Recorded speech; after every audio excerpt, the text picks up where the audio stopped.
बॉलीवुड अभिनेता और फिल्म जगत के ट्रेजेडी किंग कहे जाने वाले दिलीप साहब 98 साल के हो गए हैं।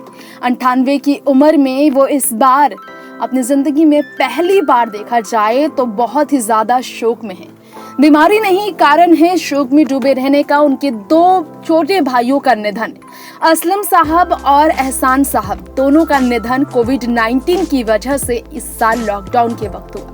इसी कारण से दिलीप साहब का बर्थडे बैश नहीं मना रही हैं सायरा बानो। सायरा ने इंटरव्यू देकर बताया कि दिलीप साहब का इस बार बर्थडे हम सेलिब्रेट नहीं कर रहे हैं क्योंकि परिवार मुश्किलों से जूझ रहा है और बीमारी से दिलीप साहब भी फिलहाल परेशान हैं।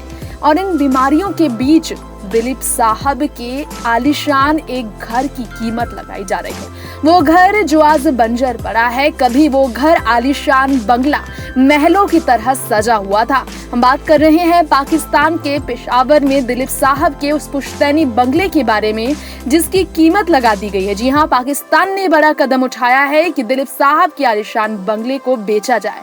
बेचने के लिए जो लागत लगाई गई है वो ये है कि 85 लाख के लगभग उस बंगले की कीमत रखी गई है, जिसमें कभी बचपन गुजरा था दिलीप साहब का। जहां पहुंचने के बाद दिलीप की आंखों में आंसू थे।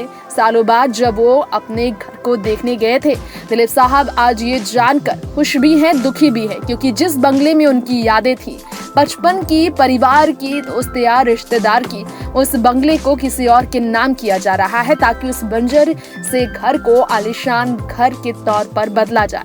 इतना ही नहीं, सायरा बानो ने भी रिसेंटली इस पर बात की थी। बताया था कि जानकर खुशी हुई कि उसके बारे में सोचा जा रहा है। नेक्स्ट 9 न्यूज़ रूम से तृप्ति की रिपोर्ट।